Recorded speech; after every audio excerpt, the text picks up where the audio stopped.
Langit di atas Tel Aviv pagi itu tampak seperti kaca buram, terlalu putih, terlalu tenang. Seolah-olah menyembunyikan sesuatu yang tak ingin diucapkan. Di bawahnya, deretan gedung menjulang tanpa gairah, asap dari kendaraan pribadi, suara sepatu berlalu lalang, dan denting notifikasi dari ponsel-ponsel pintar menciptakan ilusi normalitas yang begitu rapuh. Noam Elbaz mengenakan jas putih dan tas selempang lusuh, menyeka keringat dari lehernya meski pagi masih muda, usianya mendekati 40. Namun wajahnya menunjukkan kelelahan lebih dari yang semestinya. Ia berjalan cepat melewati trotoar menuju klinik psikologis tempatnya bekerja bukan karena antusias, tapi karena tak ingin terlambat menangani antrian panjang yang menunggu sejak subuh. Gedung itu tampak seperti bangunan biasa dari luar, namun di dalamnya adalah dunia lain. Dunia tanpa warna, penuh desah napas berat, tangisan tanpa suara, dan mata-mata kosong yang menatap langit-langit tanpa harapan. Ruang tunggu selalu penuh, bahkan pasien kini harus membawa kursi sendiri jika tak ingin berdiri selama 3 jam. Seorang perawat mendekatinya dengan napas terengah. Dokter Noam, ada satu kasus mendesak. Remaja, tadi malam ditemukan berjalan telanjang kaki di tengah jalan tol. Tidak bisa bicara. Noam menutup matanya sejenak, bukan karena terkejut, tapi karena merasa lumpuh. Ia mengangguk perlahan dan memasuki ruang konsultasi. Remaja itu duduk membungkuk, lututnya memeluk dada, matanya merah, bukan karena tangis, tapi karena tidak tidur berhari-hari. Noam mendekat perlahan, tidak bicara, hanya duduk sejauh 1 meter darinya. Udara di ruangan itu begitu tebal oleh luka yang tak bisa terlihat. "Apa kamu bisa menuliskan namamu?" bisik Noam lembut. Anak itu tak menjawab, tangannya bergetar. Dari saku jaketnya yang robek, ia mengeluarkan secari kertas kecil. Di sana hanya tertulis 1 kalimat. "Aku tidak merasa hidup meski belum mati." Noam membaca kalimat itu 2 kali, mungkin 3. Rasanya seperti pukulan di dada. Ia menatap mata bocah itu yang sebenarnya belum genap 17 tahun dan menemukan sesuatu yang mengerikan. Kekosongan total, bukan duka, bukan trauma, tapi kehampaan yang tak bisa diisi oleh apapun. Di sisi lain kota, Talia Mizrahi duduk di ruang redaksi kantor berita tempatnya bekerja. Ruangan itu dingin, bukan karena pendingin ruangan, tapi karena aura ketakutan. Para editor lebih banyak melihat ke layar, bukan satu sama lain. Tak ada yang bicara lebih dari 2 kalimat, seolah jika terlalu banyak bertanya, akan muncul daftar pertanyaan yang tak ingin dijawab. Talia baru 25 tahun, tapi mata dan sikapnya membawa ketegasan yang jauh lebih tua. Ia menggigit bibirnya saat melihat arsip berdebu yang ia temukan pagi itu. Itu adalah file terakhir sang ayah Eitan Mizrahi, mantan diplomat, yang 2 tahun lalu menghilang setelah menyuarakan pentingnya dialog dengan negara musuh. Tidak ada yang tahu pasti di mana dia sekarang, dan semua yang pernah menanyakan, kini memilih diam. Talia tidak mau diam. Ia yakin ayahnya menghilang bukan karena takut, tapi karena dipaksa menghilang. Dan kini, dia mulai menemukan petunjuk potongan laporan kesehatan mental warga, angka lonjakan kasus bunuh diri, statistik pasien rumah sakit jiwa yang disensor pemerintah. Semuanya dihapus dari berita, tapi masih ada di server, dan dia menyimpannya. "Aku akan menulisnya," bisiknya sendiri, "apapun risikonya." Sementara itu, Yaron Halevi, berpangkat mayor dan baru kembali dari pos militer di utara, berdiri di depan pintu rumahnya yang berwarna abu-abu pudar. Ia menatap gagang pintu seolah itu adalah medan perang lain yang belum dikenalnya. Ketika akhirnya ia masuk, aroma sup dan wangi sabun menyambutnya. Namun suasana tetap sepi. Anak perempuannya, Dana, duduk di sofa, tidak menoleh, tidak berteriak seperti biasanya, tidak memeluknya. Ia hanya menggambar sesuatu di kertas. "Ayah pulang," ucap Yaron perlahan. Dana tidak menjawab. Tangannya terus menggambar. Yaron mendekat dan melihat kertas itu. Itu adalah gambar sekolah. Atapnya runtuh. Warna merah memenuhi sebagian gambar. Di salah satu sudut, tergambar seorang anak berdiri sendiri, tanpa wajah, tanpa mulut. Yaron menelan ludah. Tangannya terangkat, hendak menyentuh bahu anaknya. Tapi ia ragu. Ia tahu trauma lebih sulit disentuh daripada luka fisik. Ia pernah menginjak ranjau, pernah menyaksikan rekannya tewas di pelukannya. Tapi tak ada yang menyiapkannya untuk ini. Menjadi ayah dari seorang anak yang berhenti bicara karena takut suara sendiri. Hari itu, langit tetap cerah, tapi di dalam rumah-rumah, ruang-ruang kerja, bangsal rumah sakit, dan dada-dada manusia, badai telah lama berlangsung. Badai yang tak terdengar, karena terlalu banyak orang telah berhenti bicara. Terlalu banyak yang pura-pura kuat, terlalu banyak yang tak didengar. Dan dari kejauhan, Negeri lain menatap dingin. Iran memperkuat basis militernya. Jet tempur mulai bergerak di pangkalan. Tapi tidak ada pernyataan resmi. Tidak ada deklarasi perang. Hanya gerak-gerik yang tak terbaca. Seperti bayangan di balik tirai. Di klinik, Nom duduk di kursi dengan tubuh lunglai. Ia menatap daftar pasien untuk hari itu ada lebih dari 20. Semua muda, semua hancur. Dan dia tahu, dia hanya punya sedikit kata yang tersisa. Tapi tetap, ia membuka pintu. Ia mengangkat wajahnya. Selanjutnya, katanya, dan seorang gadis masuk, membawa beban dunia dalam dadanya. Pagi belum sepenuhnya menyala ketika Talia keluar dari apartemen kecilnya di distrik selatan Tel Aviv. Angin dari laut membawa aroma asin yang menyegarkan.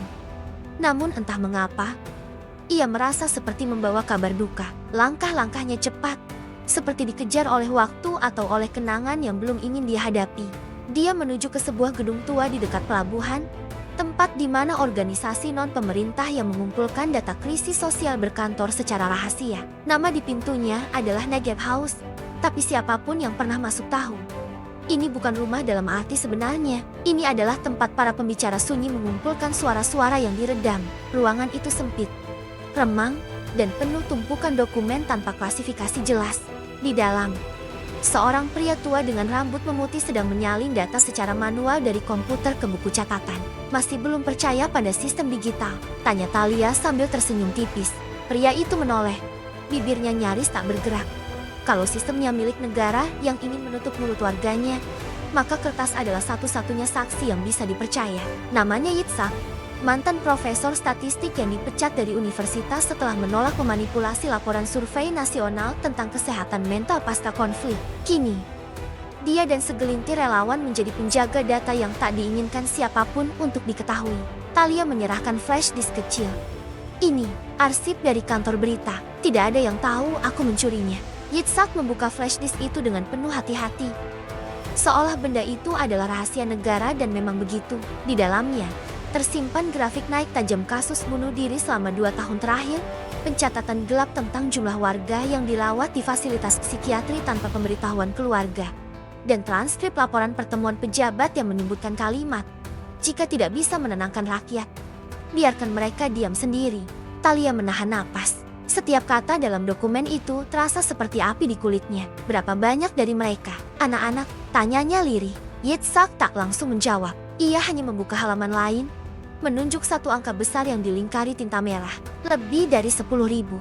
Talia menutup mulutnya. Matanya mulai berkaca. Ini bukan angka, ini nyawa. Ini wajah-wajah yang pernah ia temui di jalan, di sekolah, di taman. Ini mungkin termasuk Dana, anak Yeren, yang kini hanya menggambar keheningan. Sementara itu, Nom duduk sendirian di kafe kecil dekat klinik. Cangkir kopinya sudah dingin. Ia tak menyentuhnya. Ia menatap layar ponselnya yang penuh pesan dari rumah sakit lain yang meminta konsultasi darinya. Tapi hari ini, ia hanya ingin diam. Walau untuk diam pun, tubuhnya gemetar menahan rasa. 3 pasiennya pagi ini tidak datang. Bukan karena sembuh, tapi karena salah satunya ditemukan tewas di apartemen. Satunya lagi dikembalikan ke rumah tanpa terapi karena keluarganya tidak mampu membayar. Dan yang satu menghilang tanpa jejak setelah menulis status terakhir. Aku hanya ingin tidur panjang. Ia membuka buku catatannya. Di sana, ia menulis satu kalimat. Kita tidak sedang sakit. Kita sedang sekarat. Dan tak ada yang memberi perhatian. Ia tahu, tak ada terapi yang cukup untuk negara yang membiarkan luka jiwa tumbuh tanpa batas. Yeren berdiri di halaman rumahnya, memandangi pot-pot bunga yang tak pernah sempat ia rawat sejak perang terakhir. Daun-daun layu menggantung seperti leher yang patah, dan di tengahnya, ia melihat Dana, putrinya, duduk memeluk boneka beruang tua. Ia mencoba mendekat. Kamu tahu, ayah dulu punya beruang seperti itu waktu kecil. Dana tetap diam. Namanya Tsuri. Ayah sering ajak dia bicara. Kadang Tsuri bantu ayah waktu takut. Dana melirik sekilas. Itu kemajuan, ayah tahu. Kamu lihat banyak hal menakutkan waktu sekolah itu di Bong. Tapi kamu bisa cerita kapanpun kamu mau. Ia berharap ada tangisan, pelukan, atau setidaknya keluhan. Tapi Dana hanya bangkit, meninggalkan bonekanya, dan masuk rumah tanpa suara. Yeren memungut boneka itu. Matanya terasa perih. Ketika malam tiba, Yeren duduk di ranjang sambil memegang foto keluarganya sebelum perang. Istrinya sedang bekerja di utara, dan hanya pulang seminggu sekali. Ia merasa menjadi satu-satunya penjaga benteng yang hampir roboh. Tapi bagaimana menjaga anak ketika ia sendiri merasa kosong. Ia pernah tegas di medan perang, tapi kini, di rumah sendiri, ia merasa seperti prajurit yang kehilangan senjatanya. Di kantor redaksi malam itu, Talia mencoba mengirim artikel barunya. Judulnya, Negara Depresi, ketika penduduk dihilangkan secara diam-diam. Ia tahu risiko menulisnya, tapi diam lebih mematikan daripada peluru. Namun begitu tombol kirim ditekan, muncul notifikasi merah. Konten Anda tidak sesuai dengan kebijakan penyiaran nasional. Ia mencoba lagi, gagal. Telepon dari editornya masuk beberapa detik kemudian. Talia, tolong. Jangan main-main dengan isu seperti itu. Kamu bisa kehilangan lebih dari pekerjaanmu. Apa maksudmu? Ini fakta. Kamu pikir pemerintah akan membiarkan itu? Kamu pikir kamu lebih penting dari stabilitas nasional? Stabilitas macam apa kalau rakyatnya membunuh diri sendiri dalam diam? Tak ada jawaban. Sambungan terputus. Talia duduk lemas. Ia sadar, rumah tempat ia bekerja bukan lagi tempat untuk pulang. Bukan lagi tempat bagi suara kebenaran. Sama seperti negeri ini yang dulu pernah menjanjikan harapan, kini hanya menyimpan luka dan kebisuan yang panjang. Malam itu, 3 tokoh kita Nong, Talia, dan Yeon terpisah oleh jarak, tapi terhubung oleh keputusasaan yang sama. Tidak ada yang tahu bagaimana menyelamatkan rumah yang sudah roboh dari dalam. Tidak ada tempat untuk menjerit, tidak ada pangkuan untuk menangis. Di luar negeri, berita-berita menyebar pelan. Iran kembali meningkatkan aktivitas militernya di perbatasan. Jet-jetnya terbang malam hari. Tapi Israel terlalu sibuk merawat tubuh yang berdarah hingga lupa memeriksa luka di jiwanya. Dan mungkin, ketika rumah sudah tidak bisa lagi jadi tempat pulang, orang-orang akan mencoba membangun dinding di dalam diri mereka. Tapi apa yang terjadi jika dinding itu sendiri mulai retak? Tel Aviv berubah, bukan karena bom atau kehancuran fisik belum, tapi karena sesuatu yang jauh lebih pelan dan lebih dalam. Kehilangan suara. Di pagi hari, jalanan tetap dipenuhi kendaraan, tapi klakson jarang terdengar. Obrolan di halte bus tidak lagi riuh. Anak-anak sekolah berjalan dalam barisan senyap, tak lagi menyanyikan lagu-lagu nasional. Di warung-warung kopi, orang-orang lebih banyak menatap layar ponsel mereka daripada berbicara satu sama lain. Bahkan tawa, yang dulu menjadi musik kota ini, mulai menghilang. Talia duduk di sebuah kursi taman di dekat jembatan tua yang menghubungkan bagian selatan dengan pusat kota. Di tangannya, selembar foto lama.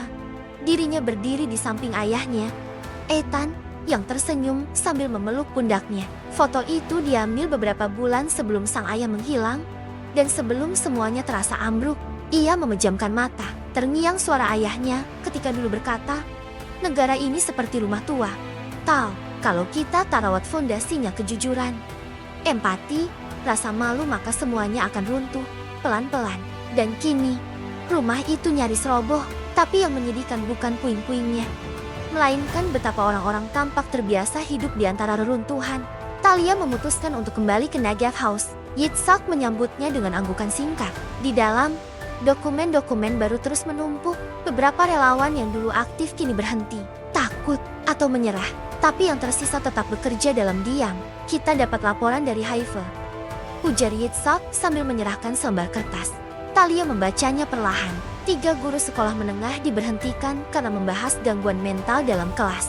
Salah satu dari mereka, sehari setelah pemecatan, lompat dari atap apartemen. Tak ada berita, tak ada pelayan, tak ada pengakuan dari Kementerian Pendidikan. Seperti mereka mau kita semua amnesia, gumam Talia.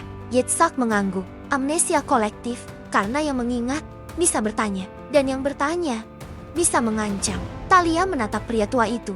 Dalam dirinya tumbuh keputusan.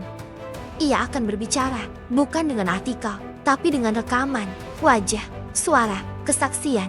Jika pemerintah tak ingin mendengar rakyatnya, maka rakyat harus mulai berbicara satu sama lain meskipun hanya berbisik. Di klinik, Nom kembali menghadapi kenyataan yang membuat nafasnya sesak. Seorang pasiennya, Lia, gadis 21 tahun, menghilang dari rumah sakit setelah menuliskan surat yang hanya berisi 1 kalimat. Kalian tidak menyelamatkan siapapun. Nom membaca surat itu berkali-kali. Tangannya gemetar. Ia bukan hanya merasa gagal sebagai dokter, ia merasa gagal sebagai manusia. Ia tahu betul bahwa Lia dulu pernah menjadi sukarelawan di perbatasan. Ia tahu bahwa dia kehilangan kakaknya dalam baku tembak di Gaza. Ia juga tahu bahwa ketika Lia mulai mendengar suara-suara aneh dalam tidurnya, keluarganya menyebutnya lemah, bukan sakit. Dan ketika akhirnya dia mencoba bunuh diri pertama kalinya, sang ibu hanya berkata, Jangan mempermalukan keluarga. Tak ada ruang untuk luka di negara ini. Tak ada tempat untuk jiwa yang goyah. Orang hanya dipaksa tetap berdiri atau digelapkan dari catatan. Nom mencoret satu nama lagi dari daftar pasien.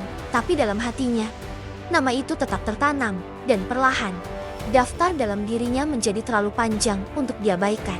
Malam itu, ia kembali ke apartemennya dan menyalakan rekaman suara. Ia mulai berbicara, bukan sebagai dokter, tapi sebagai saksi. Ia menceritakan satu persatu kisah yang tidak akan muncul di berita. Ia menyebutkan nama, usia, rasa sakit, karena ia takut suatu saat nanti tidak ada lagi yang mengingat mereka. Di rumah Yeren, keheningan semakin membesar. Dana mulai tidur dengan mata terbuka, kadang menjerit dalam mimpi. Tapi ketika ditanya esok harinya, ia mengaku tidak ingat apa-apa. Istrinya, Lera, menelepon dari utara, menangis karena merasa tak berguna. Yeren ingin memeluk istrinya, tapi hanya bisa menggenggam suara dari seberang sambungan. Ia ingin menyembuhkan Dana, tapi hanya bisa duduk di sampingnya, menyanyikan lagu-lagu masa kecil yang kini tak memiliki makna. Akhirnya ia memutuskan untuk membawa Dana ke psikolog anak, tempat yang penuh antrean. Tapi ketika giliran mereka tiba, Dana menolak masuk. Ia menjerit. Ia memeluk tiang pintu dan menangis keras untuk pertama kalinya sejak sekolahnya di Bong. Yeren ikut menangis. Di ruang tunggu itu, orang-orang menoleh. Tapi tak ada yang berkata apa-apa, karena mereka tahu tangisan itu bukan milik satu anak. Itu adalah jeritan kota yang terlalu lama bungkam. Di malam hari, dari balkon apartemen Talia, lampu kota menyala seperti gugusan bintang palsu. Talia mulai merekam video. Ia berbicara pada kamera. Namaku Talia Mizrahi. Ayahku hilang karena memilih bicara tentang luka negeri ini. Aku tidak mau diam. Kita tidak bisa terus hidup di kota yang sunyi, seolah tak ada yang retak. Tapi kita tahu, kita semua tahu. Aku ingin mengumpulkan suara kalian, warga biasa, korban, saksi. Kirimkan suara kalian padaku. Kita akan menjadi gema satu sama lain. Ia unggah video itu ke kanal rahasia yang ia buat. Dalam 1 jam, hanya 3 penonton. Tapi salah satunya mengirim pesan. Saya ingin bicara. Anak saya hilang sejak 3 bulan lalu. Polisi bilang dia kabur. Tapi saya tahu, dia bukan lari. Dia disingkirkan. Dan seperti itu, percikan kecil mulai menyala. Di luar perbatasan, Iran terus memperkuat pertahanannya. Satelit-satelit asing menangkap gambar yang menunjukkan peluncuran rudal jarak menengah dalam latihan militer terbaru. Tapi Israel diam. Pemerintah tidak membuat pernyataan. Media hanya menyebutnya sebagai latihan biasa di wilayah musuh. Tapi Nong tahu, Talia tahu, Yeren tahu. Semua ini bukan biasa. Ini adalah ancaman. Dan negeri yang sedang sekarat dari dalam kini mulai didekati bayang-bayang kehancuran dari luar. Kota menjadi sunyi. Tapi di dalam kesunyian itu, suara-suara kecil mulai bangkit. Malam itu, langit Tel Aviv tampak lebih pekat dari biasanya. Lampu kota berkerlip, tapi sinarnya terasa muram seperti mata yang sudah terlalu lama dipaksa terbuka dalam gelap. Di atas atap apartemen, Talia duduk berselimut jaket lusuh, menatap layar ponselnya dengan napas tertahan. Video yang ia unggah sehari sebelumnya mulai menyebar, belum viral, tapi cukup untuk menarik perhatian puluhan suara yang selama ini terkubur. Pesan-pesan masuk seperti gelombang, pelan, tapi terus-menerus. Saya kehilangan suami saya. Ia melompat dari jembatan setelah dipecat karena bicara soal trauma veteran. Anak saya ditahan karena memotret ambulans militer yang membawa pasien jiwa ke pangkalan rahasia. Saya guru. Saya dipaksa berhenti karena mengizinkan murid menulis puisi tentang ketakutan. Talia membaca semuanya. Ia tidak membalas satupun malam itu. Hanya menyimpan, menyimpan, menyimpan. Masing-masing menjadi satu luka baru yang menambah beban di dadanya.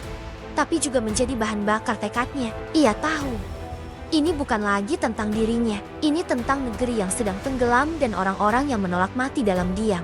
Pagi berikutnya, di sebuah lorong rumah sakit jiwa di Beersheba, Nom berdiri terpaku di depan ruangan isolasi. Di balik kaca tebal, duduk seorang pria muda dengan rambut acak-acakan dan mata yang kosong seperti cermin retak. Siapa dia? Tanya Nom pada perawat. Namanya Avil. Ditemukan berjalan telanjang di tengah jalan tol. Katanya ia mantan tentara pasukan elit. Tak ada catatan sebelumnya. Nom mengangguk, lalu masuk ke ruangan dengan rekaman suara tersembunyi di saku jasnya. Avil, aku Nom. Boleh aku duduk? Pria itu tidak menjawab. Tapi matanya bergerak perlahan ke arah Nom. Diam yang rapat. Aku tahu kamu pernah melihat hal-hal yang orang lain tak sanggup lihat. Kamu tak sendiri. Aviel tertawa kecil, suara yang lebih menyerupai serpihan kaca pecah daripada kegembiraan. Sendiri itu lebih aman. Dokter, gumamnya, karena kalau kamu bicara, mereka datang. Siapa mereka? Aviel menatap langsung ke mata Nom, orang-orang yang menghapus nama dari dunia. Mereka tak suka ingatan, tak suka cerita, mereka suka kota ini sunyi. Nom menggenggam tangannya di bawah meja. Kamu tidak gila, Aviel, kamu hanya hancur karena menyimpan terlalu lama. Aviel menangis. Bukan karena sedih, tapi karena akhirnya ada yang percaya. Di sisi lain kota, Yarn duduk di ruang tamu rumah seorang janda bernama Rina, yang ia temui lewat pesan anonim ke kanal Talia. Ia mengenakan seragam sipil, tapi ekspresinya tetap seperti seorang tentara yang waspada. Anak saya namanya Matan, 20 tahun. Dia hilang setelah kembali dari Gaza. Polisi bilang dia kabur, tapi saya tahu anak saya. Dia tak akan kabur tanpa pamit, ujar Rina. Dia pernah cerita sesuatu setelah pulang dari operasi militer. Dia hanya bilang, "Bu, aku lihat lebih banyak mayat daripada bintang di langit." Setelah itu, dia mulai diam. 3 minggu kemudian, dia hilang. Yaron mencatat, di balik rasa duka, dia merasakan sesuatu yang lebih besar. Pola, Matan terakhir terlihat di mana? Di Haifa, bersama 2 temannya. Mereka semua pernah dirawat karena gangguan kecemasan.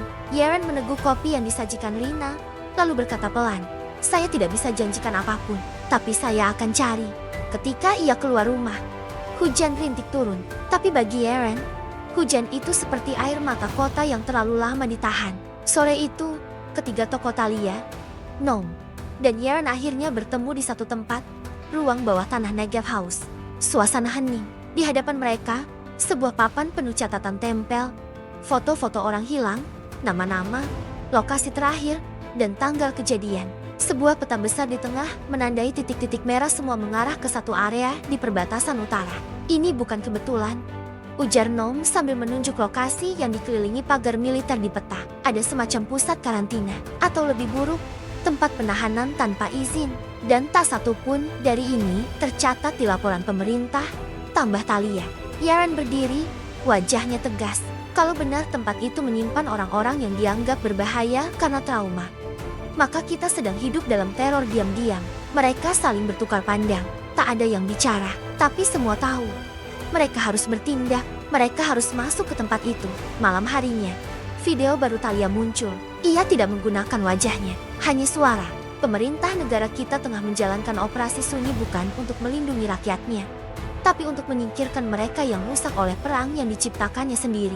Mereka menyebutnya perawatan, kami menyebutnya penghapusan. Ia tahu, setelah ini, ia tidak akan aman, tapi ia juga tahu, ketakutan terbesar bukanlah kematian, melainkan hidup dalam kebisuan yang dipaksakan. Beberapa menit setelah video diunggah, server tempat situs itu berdiri diserang.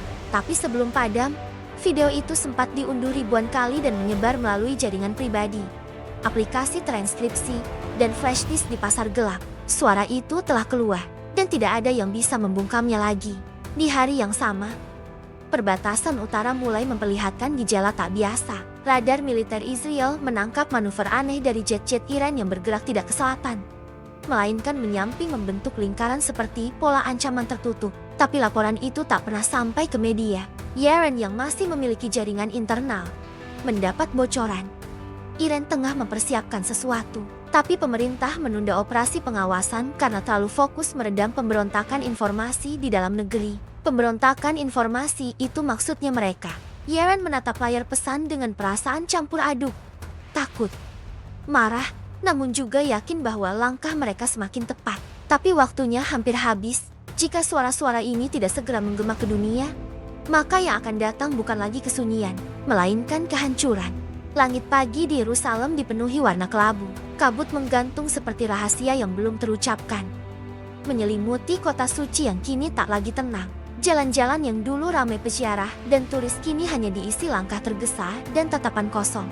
Talia berdiri di depan tembok barat. Ia tak berdoa, ia hanya menatapnya. Dinding tua itu menyimpan doa jutaan orang selama ribuan tahun, tapi hari ini, ia hanya ingin percaya bahwa suara-suara yang ia kumpulkan juga pantas menempel di sana.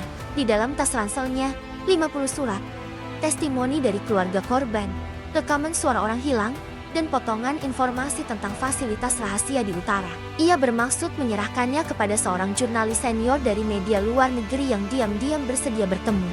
Namun rencana itu tidak berjalan. Setelah 2 jam menunggu di sudut bangunan batu tua di kawasan Java, Talia menerima pesan singkat. "Maaf, aku tak bisa. Redaksi ditekan. Aku harus jaga keluarga. Semoga kau temukan jalan lain." Talia menatap layar ponsel hingga gelap, lalu duduk di anak tangga, menekuk lutut, dan menggenggam surat-surat itu erat-erat. Di saat yang sama, Nom sibuk menyelundupkan pasien, Aviel, pria yang ia temui di klinik, diam-diam dipindahkan ke rumah aman di bawah koordinasi Nagev House. Bersamanya, 2 wanita muda dengan diagnosis gangguan jiwa berat yang ternyata hanya menunjukkan gejala trauma setelah menyaksikan kekerasan tentara. "Kalau aku ditangkap?" tanya Nom saat melepas mereka dari pintu belakang rumah sakit. "Setidaknya kau sudah lebih waras dari sistem yang seharusnya menyembuhkan," jawab salah satu wanita, sambil tersenyum getir. Ia sadar, tindakan itu melanggar hukum, tapi hati kecilnya berkata, diam adalah kejahatan yang lebih besar. Di sisi lain, Yaren mulai mengaktifkan kembali koneksi militer lamanya. Melalui saluran radio frekuensi tertutup, ia menghubungi Reuven, mantan komandan unit intelijen yang pernah ia selamatkan dalam misi berbahaya. "Yaren, sudah berapa tahun? Apa yang kau mau?" "Aku butuh tahu isi fasilitas di barak selatan Lembah Marun." Terdengar keheningan panjang. "Kalau aku bicara, aku akan diburu," jawab Reuven lirih. "Kalau kau tak bicara, ribuan orang akan terus menghilang." Setelah jeda panjang, Reuven mengirimkan koordinat peta. Mereka menyebutnya ruang pemisah, tempat di mana orang-orang yang dianggap tidak stabil dikurung agar tak mengganggu keutuhan sosial. Bukan rumah sakit, bukan penjara, tapi sesuatu di antara itu. Yaren mencetak peta itu malam itu juga. Ia, Talia, dan Nom berkumpul kembali di Nagev House, menyusun rencana menyusup ke fasilitas tersebut. Mereka sadar, langkah ini berbahaya, tapi tidak lebih berbahaya daripada terus diam, sementara negeri ini retak tanpa suara. Beberapa hari kemudian, dunia berguncang. Iran meluncurkan satelit pengintai yang posisinya nyaris melintasi seluruh perbatasan barat Israel. Media lokal bungkam, tapi internet bawah tanah penuh dengan rekaman dari pengamat sipil. Langkah demi langkah, bayang-bayang serangan nyata mulai menggeser kepanikan sosial yang selama ini tersembunyi. Tapi yang menyedihkan, warga tak lagi tahu harus takut kepada siapa. Musuh dari luar, atau pemerintah sendiri. Di sinagoga tua tempat ibunya biasa berdoa, Talia duduk sendirian. Suara lagu doa dari pengeras suara terdengar seperti gema dari masa lalu yang tak cocok lagi dengan kenyataan. Ia memandangi langit-langit yang retak, lalu berkata dalam hati, "Tembok-tembok ini bukan lagi pelindung, mereka jadi penjara." Di luar bangunan, seorang pria datang mendekat. Wajahnya tertutup masker. Ia menyerahkan amplop putih. "Kami mendengarmu," katanya, lalu pergi. Dalam amplop itu, rekaman drone dari atas fasilitas Marun menunjukkan barak besar dengan pagar listrik, menara pengawas, dan kendaraan militer yang bolak-balik. Di halaman dalam, puluhan orang berjalan dengan kepala tertunduk, beberapa tampak diikat. Talia menahan nafas. Ia tahu, ini bukti yang bisa membangunkan dunia. Malam harinya, mereka bertiga berkumpul. "Besok malam kita masuk," ucap Yaren sambil menyusun alat pelacak dan pemindai sinyal. "Kalau kita tertangkap," gumam Nom, "kita pastikan dunia tahu lebih dulu." Potong Talia, ia telah menjadwalkan sistem unggah otomatis. Jika ia tidak memberi konfirmasi dalam 24 jam, semua dokumen dan video akan tersebar ke jaringan internasional. Sebelum bubar, mereka saling menatap. Tak ada yang bicara, tapi dalam diam itu, mereka tahu tembok yang mereka hadapi mungkin terlalu tinggi, namun mulai retak. Dan dalam setiap retakan, ada cahaya. Sementara itu, pemerintah mempercepat operasi internal. Wartawan ditangkap, aktivis diseret dari rumah. Kata pengkhianat mulai menjadi stempel yang dicetak cepat terhadap siapapun yang mempertanyakan kebenaran. Namun suara-suara terus muncul, dari kamp pengungsian, dari rumah sakit, dari stasiun kereta, dari dinding sekolah. Israel bukan lagi negara perang semata, ia berubah menjadi ruang sunyi di mana teriakan hanya terdengar di dalam kepala. Tapi perlahan, kepala-kepala itu mulai saling berbalik, memandang, menyadari, bertanya. Dan pertanyaan paling berbahaya bukan tentang senjata atau strategi, melainkan, apakah kita masih hidup dalam negara yang kita kenal? Jawabannya mulai jelas, tidak. Udara malam di perbatasan utara terasa menggigit, angin kering membawa bau logam dan debu. bercampur dengan keheningan yang lebih pekat daripada gelapnya langit. Di antara semak berduri dan reruntuhan pos penjagaan lama, 3 sosok merayap pelan Talia, Yern, dan Nom berpakaian gelap. Wajah dicat hitam, napas ditahan. Fasilitas marun berdiri di depan mereka seperti benteng bisu. Dari luar, bangunannya tampak seperti kamp pelatihan militer biasa. Tapi mereka tahu, tembok tinggi itu menyembunyikan sesuatu yang lebih kelam daripada apapun yang pernah mereka lihat. Talia memegang pemindai gelombang yang diselundupkan dari jaringan mahasiswa teknik. Sinyal jamming aktif di seluruh area. Begitu kita masuk, tak ada komunikasi keluar, bisiknya. Yaran menoleh, memberi isyarat. Kita masuk sekarang, tak ada jalan balik. Nom menggenggam kantong kecil berisi suntikan bius darurat dan beberapa dokumen palsu. Matanya sedikit gemetar, tapi tekadnya tidak berubah. Ia tahu terlalu banyak untuk mundur. Mereka menyelinap melalui celah pagar kawat yang telah dikendurkan oleh informan Reuven 2 hari sebelumnya. Setiap langkah mereka terukur, menyusuri sisi bangunan hingga tiba di pintu darurat belakang yang terkunci elektronik. Talia mengeluarkan alat pembuka magnetik dan menyambungkannya ke panel. 2 menit, katanya sambil menunduk. Detik-detik terasa seperti jam. Lampu merah di panel berganti hijau klik. Pintu terbuka. Mereka masuk. Di dalam, lorong-lorong putih berkilau terlalu bersih, seolah ingin menyembunyikan bau busuk yang sebenarnya tak bisa ditutupi. Kamera pengawas berputar perlahan. Mereka menunduk, menempel ke dinding. Ruang pertama yang mereka masuki adalah laboratorium observasi psikologis. Di balik kaca satu arah, seorang pria muda duduk di kursi logam, berbicara sendiri. Suaranya pelan, tapi jelas. Mereka tak mencari kami. Kami bukan siapa-siapa. Kami hanya bayangan yang mengganggu citra negara. Talia menggigil. Nom mencatat nama pria itu dari label di baju tahanannya. Daniel Elbaz. Mereka berpindah ke ruang berikutnya. Deretan sel kaca. Di dalamnya, pria dan wanita dari berbagai usia duduk membisu. Sebagian gemetar, sebagian hanya menatap tembok. Di salah satu sel, seorang anak perempuan mungkin berumur 10 tahun menulis di dinding dengan darah di jarinya. Ayahku bukan gila, ia hanya jujur. Yaren hampir menerjang masuk, tapi Talia menahan lengannya. Kita tak bisa sekarang, kita butuh bukti. Nom membuka tablet dan mulai merekam diam-diam, mengaktifkan fitur penyimpanan offline. Kemudian mereka tiba di ruang tengah, penuh kasur tanpa spray, dinding berlumur jamur, dan bau amonia menusuk. Di sana, para tahanan tidur saling berdempetan, mengenakan pakaian putih polos. Tapi di dada mereka bukan nama melainkan angka. Tidak ada identitas, hanya kode. Seolah mereka bukan manusia. Ini bukan rumah sakit, gumam Nom. Lirih, ini ladang penghapusan sosial. Tiba-tiba, alarm berbunyi. Lampu berganti merah. Pintu-pintu besi tertutup otomatis. Suara mekanik terdengar dari pengeras suara. Intrusi terdeteksi. Semua personel siaga penuh. Yaran mendorong Talia ke ruang sempit, lalu menutup pintunya. Kau simpan semua rekaman. Jika kami tertangkap, keluarkan ini. No, kita harus keluar bersama. Talia bersikeras. Yaran menggeleng. Dengar, aku tentara.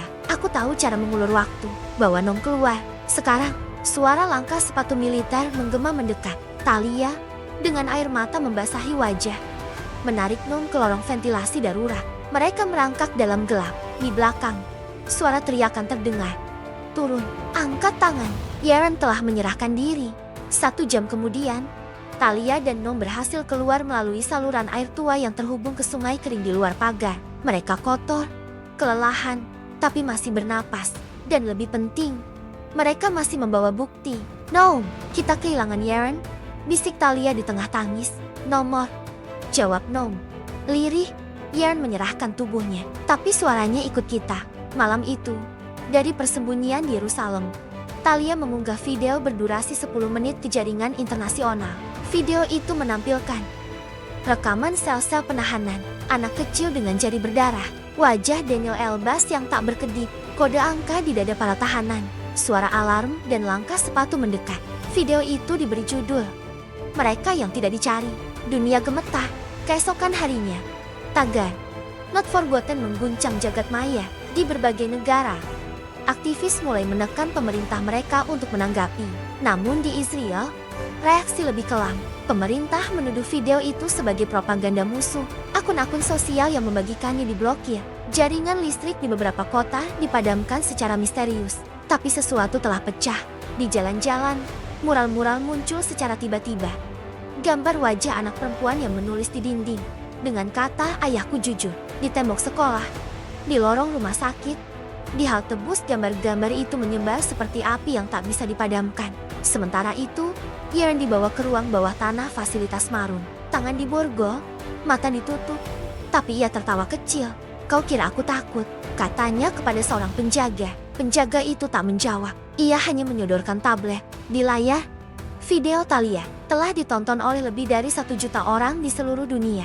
Yeren tersenyum. Terlambat, suara kami sudah hidup. Dan dalam benaknya, satu kalimat terulang. Kami bukan gila. Kami hanya terlalu waras untuk menerima kebohongan. Hari itu, matahari tak terbit dengan wajar di langit Israel. Ia muncul tanpa semangat, seakan ikut menunduk pada rasa malu yang menggantung di udara. Suasana kota seperti dipaksa diam, tapi diam itu bukan kedamaian. Itu adalah ketegangan yang siap pecah. Video yang diunggah Thalia menjadi bahan utama pembicaraan di berbagai negara. Di Perserikatan Bangsa-Bangsa, rapat darurat digelar. Di halaman depan kedutaan Israel di Paris dan Berlin, ratusan orang menggelar aksi duduk. Di kampus-kampus Timur Tengah, potongan video anak kecil yang menulis dengan darah dijadikan mural. Namun di dalam negeri, situasinya memburuk. Pemerintah menyatakan keadaan siaga 1. Siaran televisi dihentikan mendadak. Kata kebohongan digunakan secara resmi dalam setiap pernyataan.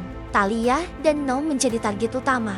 Mereka bersembunyi di sebuah ruang bawah tanah milik seorang seniman tua bernama Evie yang pernah ditahan karena lukisan-lukisan anti perang. Dinding tempat persembunyian itu penuh sketsa wajah-wajah tanpa mata. Sebab negeri ini sudah terlalu lama tak mau bercermin, kata Evie sambil menuangkan teh hangat kepada Thalia. Kita harus keluarkan lebih banyak, ujar Noam. Kita belum menyentuh semua file di tablet Yeren. Thalia menyalakan laptop usang milik Evie. Ia mengakses cadangan rekaman dari penyusupan mereka ke fasilitas Marun. Ada satu folder yang terkunci dengan sandi Hope Sri. Dengan menebak sandi berdasarkan nama anak Yeren yang sempat diceritakan beberapa minggu lalu, tamar folder itu terbuka. Isinya lebih mengerikan dari yang mereka bayangkan. Rekaman video menampilkan sesi eksperimen. Seorang pria parubaya disetrum perlahan sambil diberi rangsangan suara propaganda dan direkam reaksinya. Ia terus berkata, "Saya tidak benci negara. Saya hanya ingin bicara." Rekaman lain menampilkan suara dari balik jeruji. "Kami bukan tahanan. Kami hanya suara yang tak diinginkan." Lalu ada satu video diam kamera keamanan yang merekam Yeren di selnya. Ia duduk diam, membaca coretan di dinding, tapi matanya tak kosong. Ia tampak sadar betapa ia telah memasuki inti dari sebuah kebohongan nasional yang dibangun dengan kedok perlindungan. Thalia menutup laptop, wajahnya pucat. "Kita tak punya waktu lagi." Noam berdiri. "Kita butuh panggung yang tak bisa dibungkam." Mereka menyusun rencana, menyusup ke stasiun siaran nasional di Haifa. Satu-satunya stasiun yang belum sepenuhnya diputus dari sistem global, karena masih digunakan untuk penyiaran diplomatik. Rencana ini gila, tapi mereka tahu satu siaran langsung saja cukup untuk menampar wajah negara yang menolak bercermin. Dengan bantuan Evie dan jaringan bawah tanah, mereka bergerak malam hari. Mereka menyamar sebagai teknisi siaran dan menyelundupkan alat siar mini yang bisa memotong tayangan utama selama 2 menit. Di luar, jalanan makin sunyi. Di dalam, ketakutan membentuk tembok yang lebih tinggi dari dinding penjara.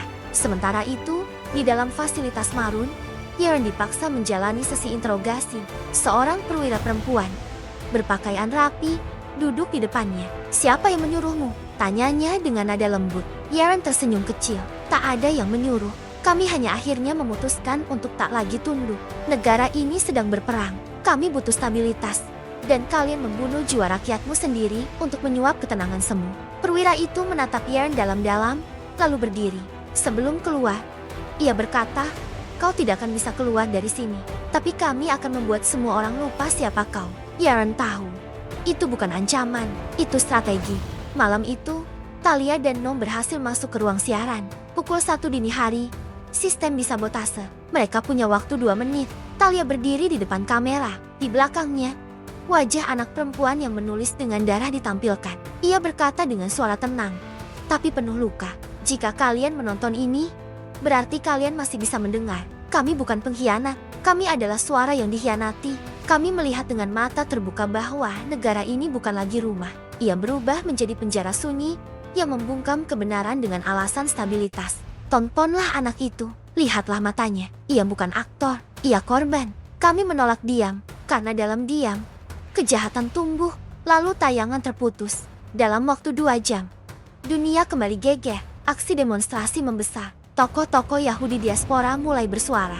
Pemerintah Israel justru merespons dengan lebih keras, menangkap keluarga para aktivis, menghapus jejak digital video itu, dan mengirim satuan elit untuk mengejar Thalia dan Noam. Tapi api sudah menyebar, bahkan di antara pasukan itu sendiri, mulai muncul bisik-bisik ketidaksetiaan. Seorang prajurit menolak menangkap seorang ibu yang menyembunyikan anak korban penahanan. Seorang dokter militer mulai berbicara diam-diam kepada media asing. Negara ini mulai kehilangan kendali, tapi bukan karena musuh dari luar, melainkan karena rakyatnya mulai bertanya, siapa yang sebenarnya mereka lindungi? Di malam berikutnya, dalam ruang tahanan gelap, Yaron menerima secari kertas kecil dari penjaga yang diam-diam simpati. Isinya hanya satu kalimat. Kami melihatmu, dan kami tidak lupa. Yaron menutup matanya untuk pertama kalinya sejak ia ditangkap. Ia menangis, namun bukan karena takut, melainkan karena tahu bahwa benih yang ia tanam mulai tumbuh. Bahwa mungkin, hanya mungkin, bangsa ini mulai mengulurkan tangan ke cermin yang selama ini mereka tolak. Jerusalem tidak tidur malam itu, di langit gelap yang menggantung. Suara helikopter militer berdengung tanpa henti. Sirine meraung dari kejauhan. Jalan-jalan ditutup. Wajah-wajah di televisi tak menyiarkan berita. Hanya pesan kosong dari pemerintah. Keamanan nasional terjamin. Tapi semua orang tahu, itu bohong. Thalia dan Noam kini menjadi hantu bagi negara. Mereka berpindah dari satu persembunyian ke yang lain. Wajah mereka terpampang di layar LED di tiap sudut jalan. Namun, setiap upaya untuk menangkap mereka berakhir gagal. Sebab mereka tidak hanya dibantu oleh 1-2 orang, tapi oleh rakyat yang mulai sadar. Mereka bukan lagi 2 buronan. Mereka adalah simbol. Di pasar tua Tel Aviv, seorang ibu berbisik kepada Thalia, putriku dulu dirawat di fasilitas itu. Ia tak pernah kembali. Terima kasih karena membuat kami percaya bahwa kami tidak gila. Di Haifa, seorang sopir taksi membawa Noam keluar dari area pencarian tanpa bayaran, lalu memberi isyarat dengan 2 jari. Untuk 2 juta suara yang tak pernah didengar.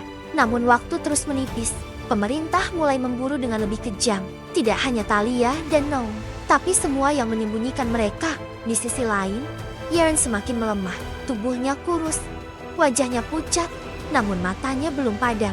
Di sel kecil tanpa jendela, ia terus menulis di dinding dengan potongan kertas dan arang dari sisa makanan. Jika mereka menghancurkan kata-kata kita akan ukir di tulang. Penjaga yang sebelumnya memberinya pesan kini berani lebih jauh. Namanya Ilan, seorang anak muda, baru 23 tahun. Ayahnya pernah ditangkap karena memprotes kebijakan penggusuran. Ilan tahu Yaron tak bersalah.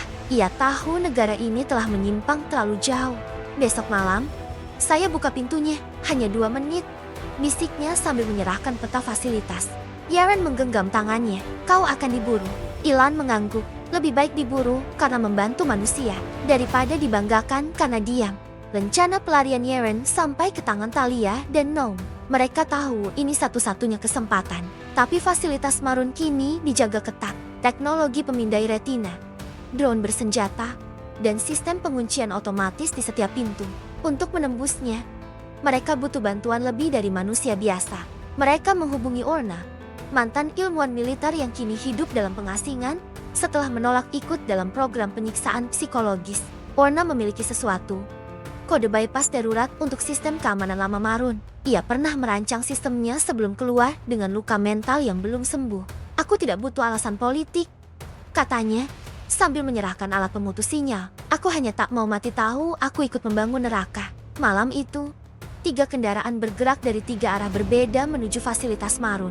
Di dalam salah satunya, Thalia, Noam, dan Orna.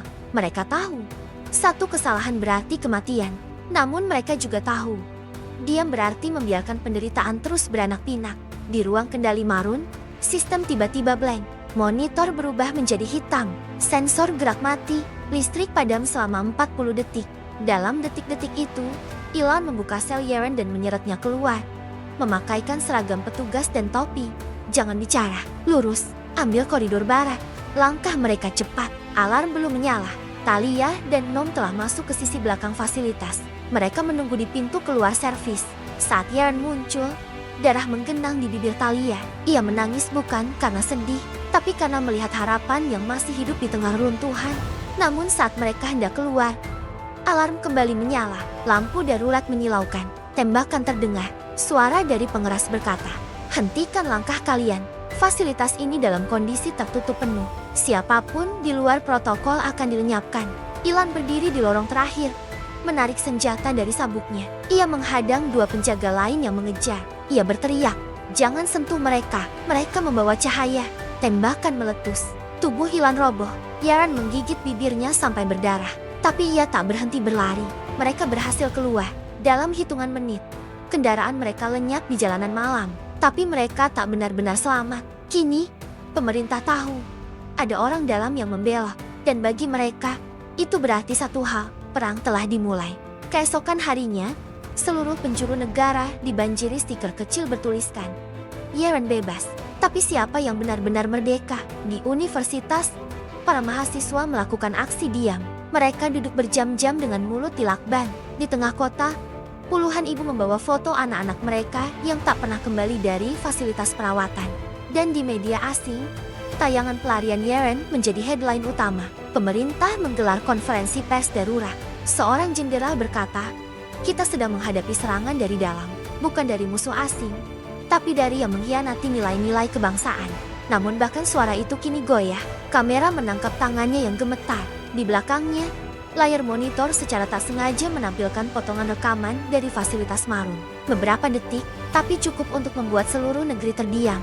Mereka tahu, kebohongan tak bisa bertahan selamanya. Malamnya, Talia menulis di buku catatan kecil satu kalimat, "Kami bukan pembakar. Kami hanya membawa api untuk menunjukkan jalan di tengah gelap." Yaran duduk di sampingnya. Tangannya masih penuh luka, tapi suaranya tenang. "Apa kita siap untuk gelombang berikutnya?" Talia menjawab tanpa ragu, "Kalau kita mati dalam terang." Dan di kejauhan, sirina kembali meraung. Tapi kini, bukan untuk mengejar, melainkan karena negeri ini sudah mulai terbakar. Dari dalam, angin malam menyapu lembut dinding batu Yerusalem. Namun kota itu tidak damai. Seperti luka lama yang mendidih kembali, suara-suara yang pernah dibungkam kini menyeruak tanpa ampun. Di gerbang Jaffa, ribuan orang berkumpul. Mereka membawa lilin, poster, dan foto anak-anak mereka. Beberapa mengenakan kaos bergambar wajah Yaran. Di antara lautan manusia itu, seorang perempuan tua menangis pelan, menggenggam bendera lusuh.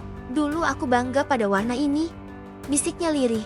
"Sekarang aku bahkan tak tahu apa artinya lagi." Sementara itu, di sebuah rumah tua di wilayah timur kota, Talia, Noam, dan Yaran berkumpul bersama beberapa simpatisan baru, termasuk dua mantan perwira, satu jurnalis asing yang menyusup diam-diam, serta seorang aktivis muda bernama Miriam, yang telah kehilangan adiknya dalam eksperimen psikologis yang bocor ke publik. "Kita tak bisa terus bersembunyi," kata Yaran dengan suara pelan tapi jelas. "Mereka sudah mempersiapkan sesuatu." Miriam mengangguk. "Besok dini hari, pemerintah akan umumkan status darurat nasional. Semua jaringan komunikasi akan diblokir. Akses luar negeri diputus, dan penangkapan massal akan dimulai." Noam mengepalkan tangan. "Kita harus lebih dulu bergerak." Semua mata tertuju pada Talia. Ia menatap satu persatu, lalu berkata, "Kalau mereka ingin menghapus suara kita, maka kita harus membuat satu suara terakhir yang tak bisa dilupakan." Rencana disusun dengan tergesa tapi penuh keyakinan.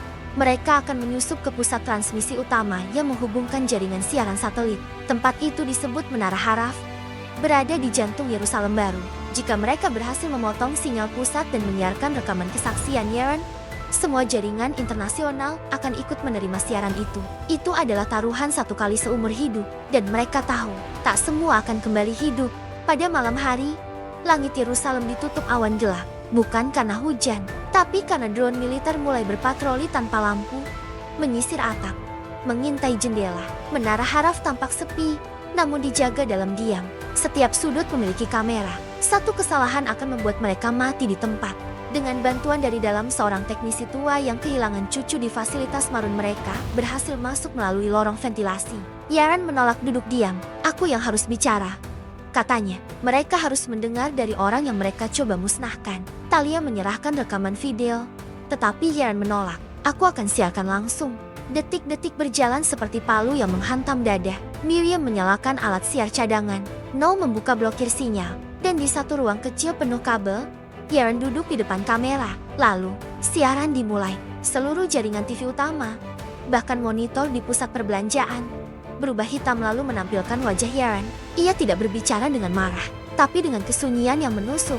Nama saya Yaren Elbas. Saya pernah melayani negara ini dengan sepenuh hati. Saya percaya pada tanah ini, pada bangsa ini. Tapi saya melihat sesuatu yang kalian harus tahu. Ia berhenti sejenak, menahan air mata. Saya melihat anak-anak dikurung karena terlalu jujur. Saya melihat rakyat dibungkam karena bertanya. Saya melihat negeri ini berubah dari rumah menjadi penjara. Lalu, perlahan ia menatap lurus ke kamera. Mereka tidak ingin kalian mendengar saya, tapi kini, kalian sudah. Dan setelah ini, kalian tidak bisa berpura-pura lagi. Siaran diputus dengan suara ledakan. Pintu besi utama dihancurkan oleh pasukan khusus. Talia, Noam, dan Miriam berusaha kabur melalui tangga darurat. Yaren tetap duduk di kursinya. Ia tak bergerak ketika peluru menghantam dadanya. Pagi menjelang dengan kabut tebal dan bau mesiu. Namun di seluruh negeri, efek siaran Yaren menyebar cepat. Di Nazareth, para guru mogok mengajar.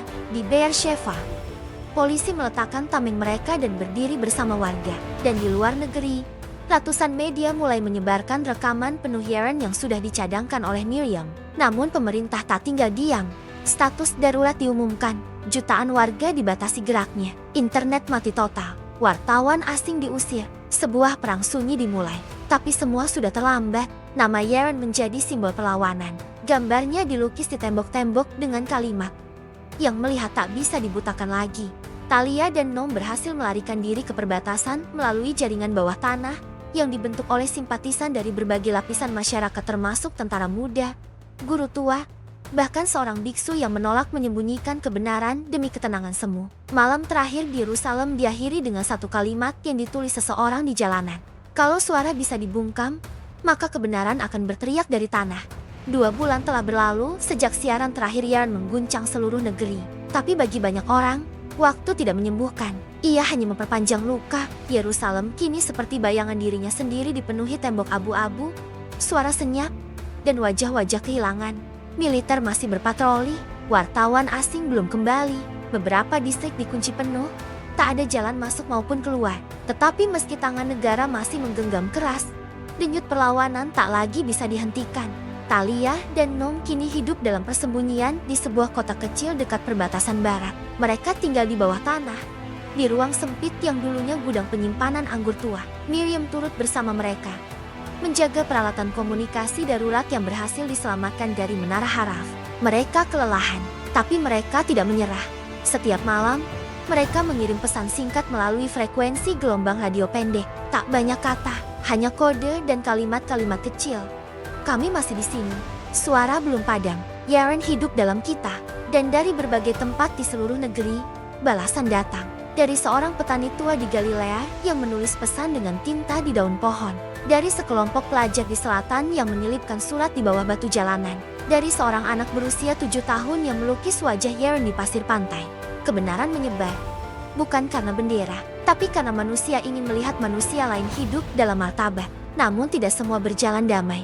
Pemerintah menyadari bahwa siaran Yaren telah menciptakan arus bawah tanah yang lebih berbahaya dari apapun. Mereka memperketat pengawasan, mengaktifkan program penyaringan pikiran di sekolah, dan menangkapi siapapun yang menyimpan rekaman siaran itu. Di dalam ruang penyiksaan tersembunyi, beberapa pengikut Talia ditangkap, beberapa menghilang. Namun, satu nama mulai muncul dari balik bayang. Brigadir Elan Moore, seorang jenderal tua yang diam-diam memihak rakyat. Brigadir Elan telah lama menyimpan rasa bersalah karena menjadi salah satu arsitek fasilitas Marun. Ia kini menggunakan posisinya untuk memperlambat operasi militer dan membocorkan dokumen rahasia ke luar negeri. Salah satunya, protokol penghapusan massal ingatan proyek yang dirancang untuk menghapus ingatan para korban penyiksaan melalui metode biologis berbahaya. Talia membaca dokumen itu dengan tangan bergetar. Mereka tak hanya ingin menyakiti, mereka ingin membuat kita lupa bahwa kita pernah disakiti. Noam menatapnya lama. Kalau begitu, kita harus membuat dunia mengingat. Sebuah keputusan besar diambil. Mereka akan menyusun film kesaksian Yaren berdasarkan catatan pribadinya, rekaman suara terakhirnya, dan pengakuan dari para korban yang masih hidup. Film itu akan dikirim ke seluruh dunia lewat jaringan terdesentralisasi. Miriam memimpin penyuntingan. Ia bekerja siang malam dengan luka di mata dan suara serak. Tapi semangatnya tak pernah goyah. Aku ingin adikku tahu, dimanapun dia kini, bahwa kematian bukanlah akhir. Ia bisa menjadi permulaan. Akhir bulan, film itu selesai. Berdurasi 2 jam 12 menit.